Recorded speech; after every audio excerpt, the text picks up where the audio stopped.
ये next topic है जिसको हम कहेंगे पास्ट टेंस में सिंपल वाक्यों का प्रयोग करना।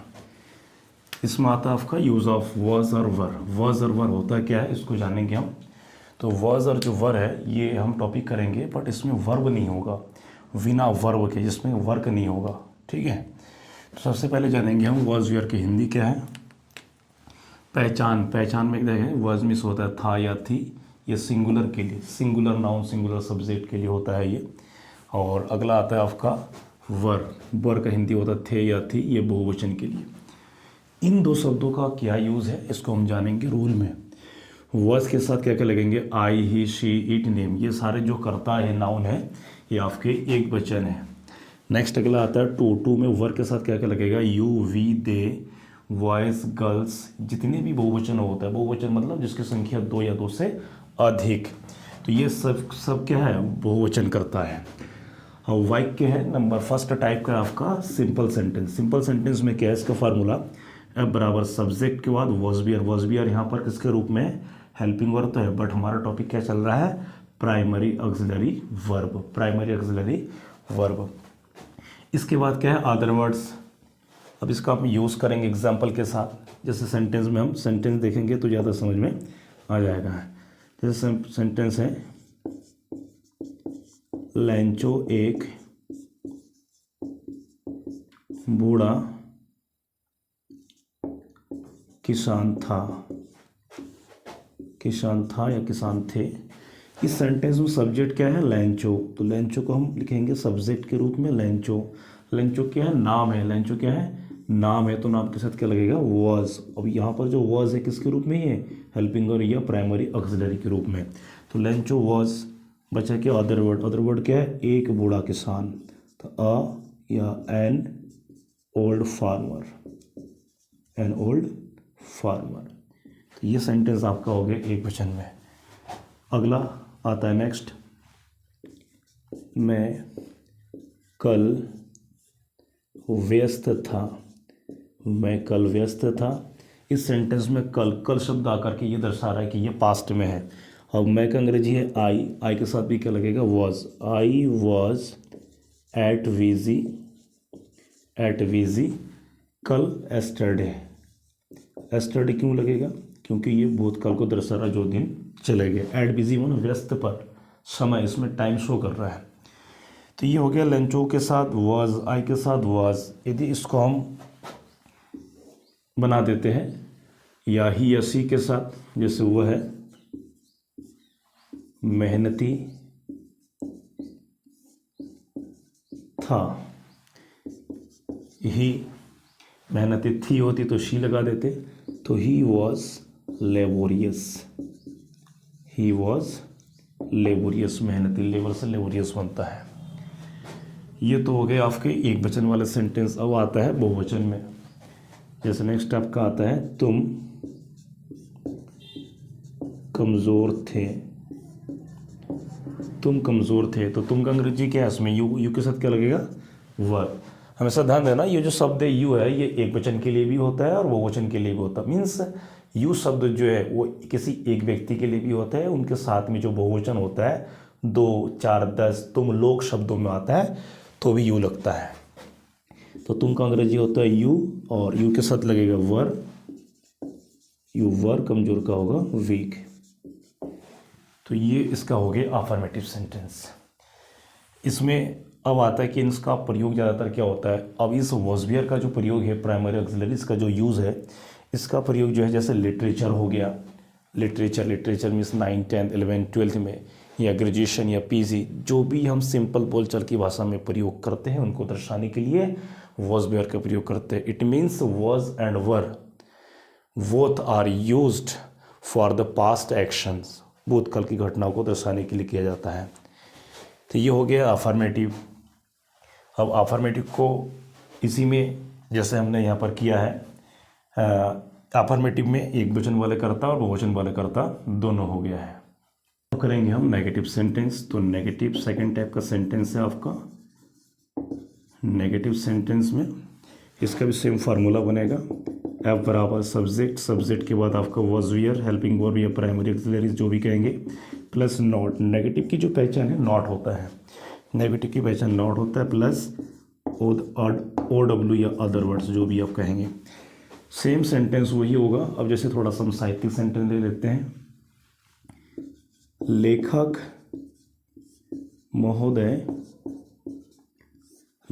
महोदय उदास नहीं थे। तो लेखक का ऑथर या राइटर, द ऑथर भी लगा सकते हैं या द राइटर भी लगा सकते हैं। राइटर भी हम लिख दे रहे हैं यहाँ पर, ऑथर भी।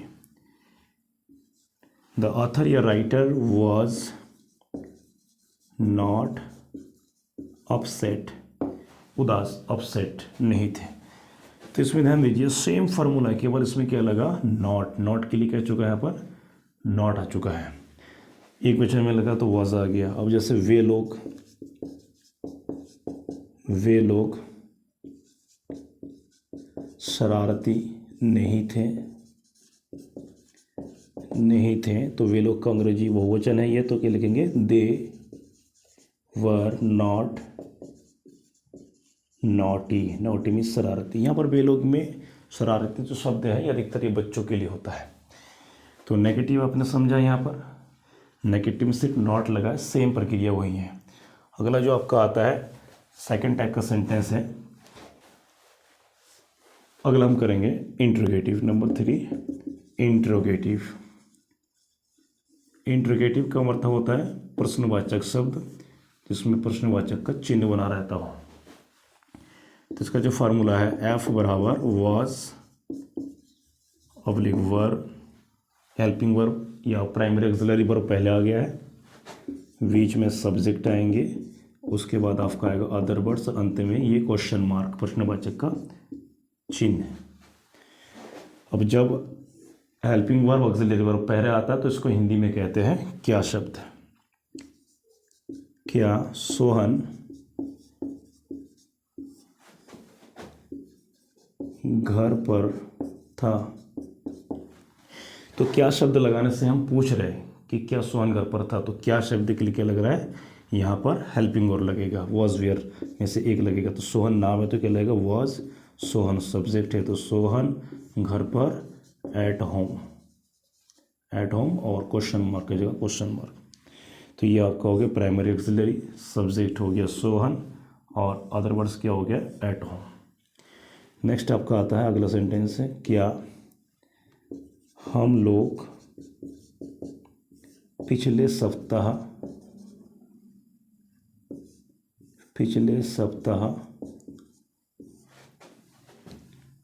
शहर में थे। अब हम लोग हैं तो ये बहुवचन है तो क्या लगेंगे, वर वी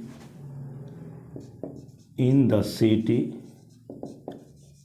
पिछले सप्ताह, लास्ट वीक और अंत में लगेंगे question mark.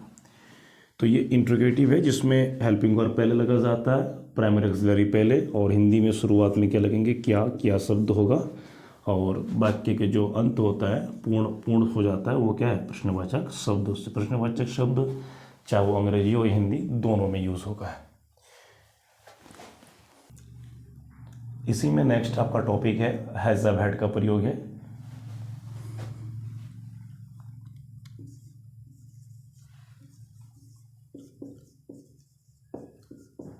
Has have had,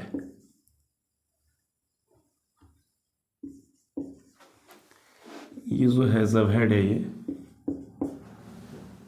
इसमें हैज़ और हैव ये प्रेजेंट टेंस वर्तमान समय को दर्शाने के लिए और हैड ये भूतकाल को दर्शाने के लिए होता है। अब हैज़ हैड होता क्या है इसको पहले हम जानेंगे कि इसका हिंदी अर्थ क्या कहा जाता है। तो इसके जो वाक्य पहचान में आएंगे, के पास है,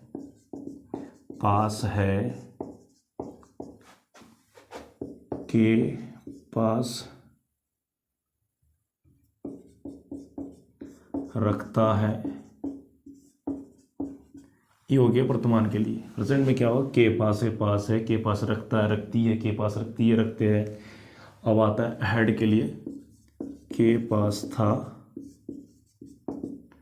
पास था या थी, के पास, रखता था, रखती थी, रखता था, रखती थी, रखते थे, etc आ जाएंगे। अब ये हैज़ हैड का अर्थ जो है पास रखना, इसका अर्थ होता है किसी भी वस्तु, थिंग्स। अब इसका जो नियम होता है, नियम है कि इसका हम प्रयोग कहाँ कैसे करेंगे। तो इसका जो नियम है, हैज़ हैड का जो प्रयोग वास्तव में देखा जाए, जब किसी व्यक्ति के पास किसी प्रकार का कोई चीज़ रखना होना, पाया जाना की स्थिति में होता है। जैसे क्या, मेरे पास एक महंगी कलम है, सोहन के पास एक कार है, लेंचो के पास कुछ पैसे हैं, नेल्सन मंडेला के पास अधिकार है। तो इस प्रकार के जो हम किसी वस्तु को या किसी चीज़ का रखते हैं तो उसको बताने के लिए होता है। तो प्रेजेंट में लगाते हैं हैज़ और हैव, और पास्ट को दर्शाते हैं हैड। तो क्या बताया, इसमें वस्तु को रखने के लिए होता है। अब इसमें वस्तु को रखने के लिए होता है तो इसको हम सबसे पहले इसको नंबर 1 सिंपल सेंटेंस या पॉजिटिव सेंटेंस या अफर्मेटिव सेंटेंस कुछ भी हम कह सकते हैं। तो इसको हम करेंगे with the use of formula. तो एफ बराबर सब्जेक्ट प्लस हैज़, हैव या हैड। हैड के बाद यहाँ पर थिंग्स भी लिख सकते हैं, वस्तुएं, ध्यान दीजिएगा वस्तुएं, या इसको हम कह सकते हैं यहाँ पर अदर वर्ड्स, अन्य शब्द। अब इसको हम प्रयोग करेंगे एग्जाम्पल के रूप में। जैसे हैज़, अब हैड और हैड है, तो पहले हम बनाते प्रेजेंट में। सोहन के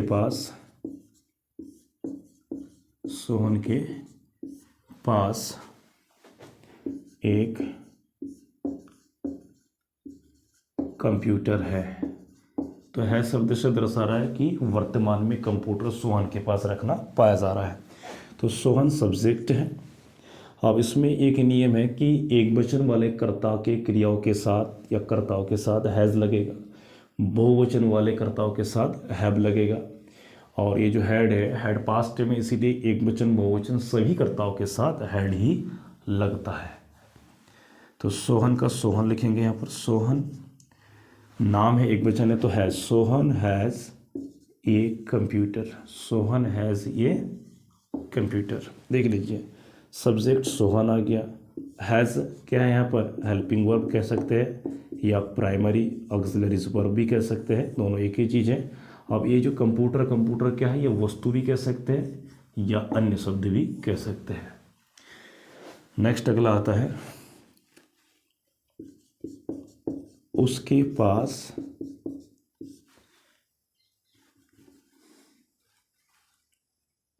एक महंगी कार है, उसके पास एक महंगी कार। अब आता उसके में ही या सी कोई भी हो सकता है, ही या सी, और ये दोनों सिंगुलर है तो इसलिए क्या लगेंगे, हैज़। तो ही या सी हैज़ ए कह सकते, आ कह सकते, कॉस्टली कार, कि उसके पास एक महंगी कार है। ये तो आपका एक वचन में हैज़ लगा है। अब इसी को और प्रेजेंट टेंस में बहुवचन करेंगे।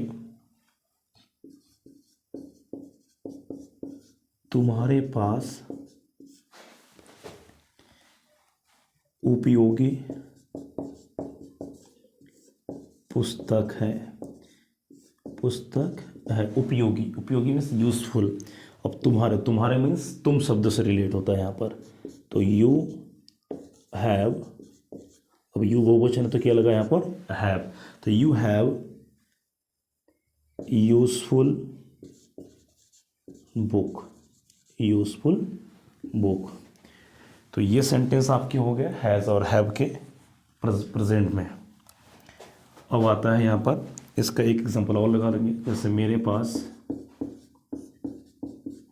पास अनेक पुस्तकें हैं, मेरे पास अनेक पुस्तकें हैं। तो मेरे का मतलब होता है कि मैं रखता हूँ। इन शब्द जितने भी है, इन शब्दों में जहाँ पर के पास आ गया, पास है का मतलब रखना, मेरे पास अनेक पुस्तक है मतलब मैं पुस्तक रखता हूँ। इसको दिखा देंगे, सोहन के पास एक कंप्यूटर है मतलब सोहन कंप्यूटर रखता है। उसके पास एक महंगी कार है मतलब रखना पायदार उसके पास है, रखता है। उपयोगी पुस्तक है, पुस्तक का रखना पायदार है। तो मेरे का मतलब होता है आई, तो I have many books, I have many books. तो इसमें ये आपका हो गया है प्रेजेंट टेंस में हैज़ और हैव के साथ यूज़। अब बचा है आपका हैड। हम सेंटेंस देखिए अब कर रहे हैं सिंपल सेंटेंस, अफर्मेटिव कर रहे हैं। तो इसको हम करेंगे सीमा के पास कलम थी। तो थी पास मीन्स दर्शा रहा है बीता हुआ समय, अब नहीं है, इसका अर्थ ये होता है। तो सीमा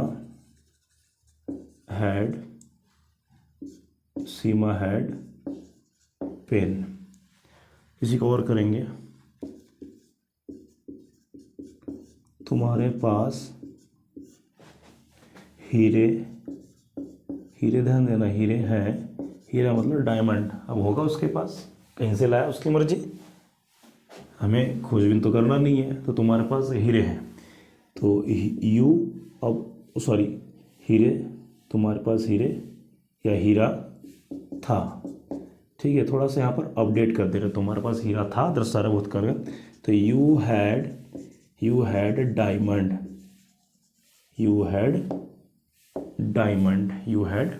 डायमंड।